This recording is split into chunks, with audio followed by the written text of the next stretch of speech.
이번 특별 새벽 기도회는 카일 아이들먼의 은혜가 더 크다라는 책을 중심으로 말씀의 은혜를 나누도록 하겠습니다. 신앙에 있어서 은혜의 개념은 매우 중요합니다. 우리는 신앙생활을 하면서 은혜에 대한 말을 셀 수 없이 들어왔습니다.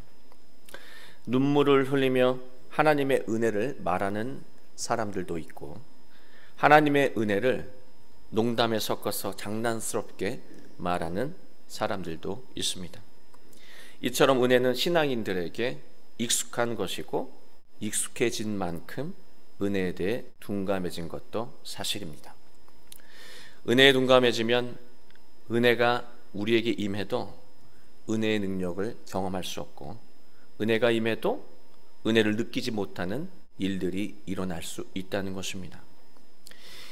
히브리서 12장 15절 보면 매우 중요한 말씀을 하고 있습니다. 너희는 하나님의 은혜에 이르지 못하는 자가 없도록 하고, 또 쓴뿌리가 나서 괴롭게 하여 많은 사람이 이로 말미암아 더럽게 되지 않게 하며. 사람이 하나님의 은혜를 깨닫지 못하면 내면에 쓴뿌리가 생긴다고 말하고 있습니다. 히브리 사람들에게 이 쓴뿌리라고 하는 개념은요, 독으로 이해가 됩니다.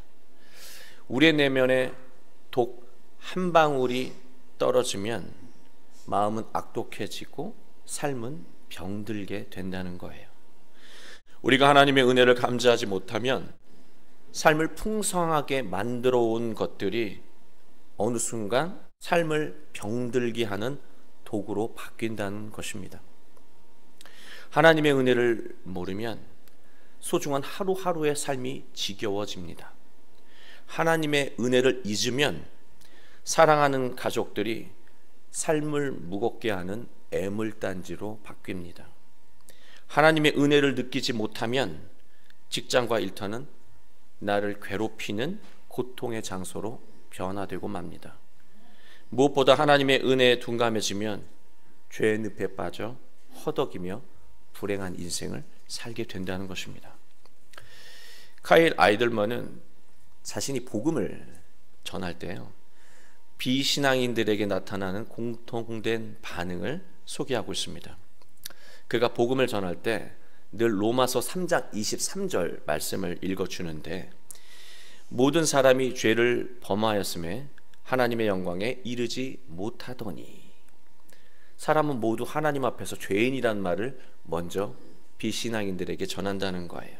그러면 한결같이 비신앙인들은 저는 하나님의 기준에는 못 미칠지 모르지만 저는 그렇게 나쁜 사람은 아닙니다.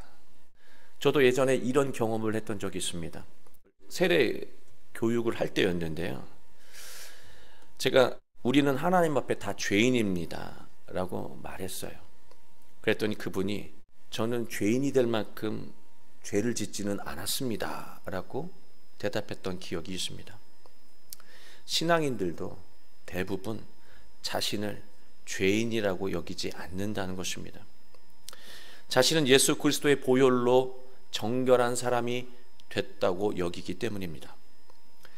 그러나 정말로 예수님을 믿는 우리는 하나님 앞에서 의인입니까? 바울은 아니라고 말합니다. 그게 오늘 디모데전서 1장 15절 말씀인데요, 미쁘다 모든 사람이 받을 만한 이 말이여, 그리스도 예수께서 죄인을 구원하시려고 세상에 임하셨다 하였도다. 죄인 중에 내가 괴순이라. 바울은 예수님을 영접했고 자신의 과거를 회개했습니다. 그리고 예수님을 누구보다 열정적으로 믿고 따랐습니다. 그런데 특이하게도 자신을 죄인 중에 괴수라고 말하고 있습니다. 우린 이 말을 성숙한 사람이 관용적으로 사용하는 겸손의 언어로 생각을 합니다. 그러나 그런 뜻이 아니라고 하는 거예요. 내가 괴순이라 라고 말하잖아요. 이 말이 과거에는 제가 괴수 같은 사람이었습니다. 그러나 지금은 예수님 때문에 정결한 사람이 됐습니다. 그렇게 말하는 게 아니라 내가 괴순이라는 이 말은요, 과거형이 아니라 현재형이라고 하는 거예요. 해석하면 바울은 자신의 하루의 일상을 돌아보면 여전히 알게 모르게 죄를 짓고 있는 자신을 깨닫고 탄식하며 살고 있다라고 하는 것을 말하고 있는 거예요. 난 여전히 계속해서 죄를 짓고 있습니다. 예수님을 통해서 변화되었는데도 난 여전히 죄인 중에 죄인, 죄인 중에 괴수라고 말하고 있습니다. 바울은 예수 그리스도의 십자가의 은혜를 받고 의로워지는 길이 열린 것뿐이지 그리스도인이라고 해서 완전히 의로운 사람이 된 것이 아니라고 하는 것을 말하고 있습니다. 자기 삶을 보면 그렇다라고 하는 거예요. 사람은 자신의 잘못에 대해서 상당히 관대합니다. 그래서 사람들은 자신의 실수를 축소하고 정당화하는 경향이 있습니다. 이것은 그리스도인들도 마찬가지예요. 사람은 자신의 잘못을 축소합니다. 우리 이런 경험이 있잖아요. 우리가 자녀들에게 거칠고 포악한 말을 하고서 아빠가, 엄마가 자식에게 이 정도 말도 못해? 분명히 포악하고 나쁜 말을 했는데도 우리는 그것에 대해 미안하다, 내 말이 경솔했다 말하지 않고 부모가 이 정도 말도 못하냐고 하면서 오히려 더 성을 냅니다. 또 사람은 심각한 잘못을 저지른 사람과 자신을 비교하면서 저렇게 사는 사람보다 내가 낫지, 내가 아무리 잘못해도 저 정도는 아니지 라고 하면서 자신의 잘못을 정당화합니다. 이 저자는 장라루 목사님이라고 하는 분의 글을 인용하는데요, 장라루 목사가 이런 말을 했습니다. 당신이 하는 가장 큰 죄인이 당신이 아니라면 당신은 자신을 잘 모르는 것입니다. 당신이 하는 가장 큰 죄인은 바로 당신이라고 하는 거예요. 내가 하는 가장 큰 죄인은 바로 나 자신이라고 하는 거예요. 그것을 모르면 자기 자신을 모른다는 거예요. 아마도 그래서 바울은 자신을 가장 큰 죄인 중에 괴수라고 말했던 것 같습니다. 또 사람은요, 자신의 나쁜 모습과 선한 모습을 저울질하며 자신을 정당화합니다. 아무리 악한 사람이라고 해서 선한 행동 단 한 번도 한 적이 없겠습니까? 사람은 나쁜 행동도 하지만 때때로 선한 행동도 하게 됩니다. 그래서 사람은요, 자신의 불의한 행동, 나쁜 행동과 자신이 했던 그 선한 행동을 저울 위에 올려놓는다라고 하는 거예요. 그런데 특이하죠? 항상 그 저울은요, 자기가 가끔 한 그 선한 행동들에 의해 기울어진다는 거예요. 그래서 자신을 의로운 사람, 좋은 사람이라고 여긴다라고 하는 것입니다. 몇몇의 선한 행동들, 그리고 가끔 이렇게 우편함에 들어오는 기부금 통지서에 돈을 보내는 정도로 자신을 의롭다고 여길 수 있다라고 하는 거예요. 왜 사람은 자신의 죄를 숨기면서까지 좋은 사람으로 여기고 싶은 것일까요? 잘못이 드러나는 것이 두렵기 때문입니다. 잘못이 드러나는 것을 두려워하는 것은 나쁜 것은 아닙니다. 다만 잘못을 숨기고 살면 잘못은 끝없이 이어진다는 거예요.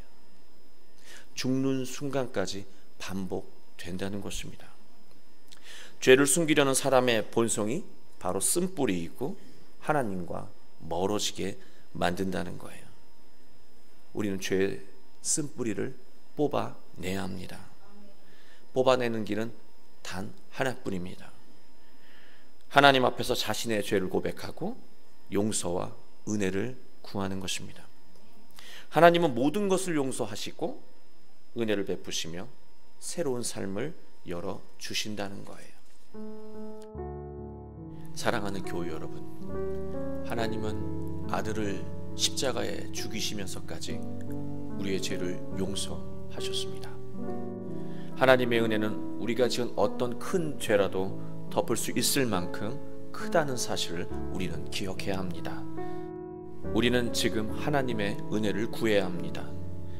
악한 말을 하면서도 아무렇지도 않은 내면의 쓴뿌리, 나쁜 행동을 하면서도 정당화하는 내면의 쓴뿌리, 대부분 불의하게 살면서도 작은 선행 몇 번으로 자신을 의롭다고 여기는 내면의 쓴뿌리를 뽑아달라고 우린 하나님께 기도해야 합니다. 그러면 하나님은 우리에게 은혜를 베풀어 주실 것입니다. 우리가 하나님의 은혜를 경험하면 그 이후부터는 예수님을 따라 사는 것입니다. 지금까지 해왔던 말이 아니라 이제부터는 예수님의 말로 타인에게 말하고, 지금까지 해왔던 나의 사랑의 방식이 아니라 예수님의 사랑으로 가족을 사랑하고 이웃을 사랑하는 것입니다. 그리고 지금까지 살아왔던 금세 식는 열정으로 살아가는 것이 아니라 예수님의 열정으로 인생을 살아간다면 하나님은 매 순간 우리에게 필요한 은혜를 베푸시며 복된 인생, 복된 가정, 복된 교회를 이루게 하실 것입니다.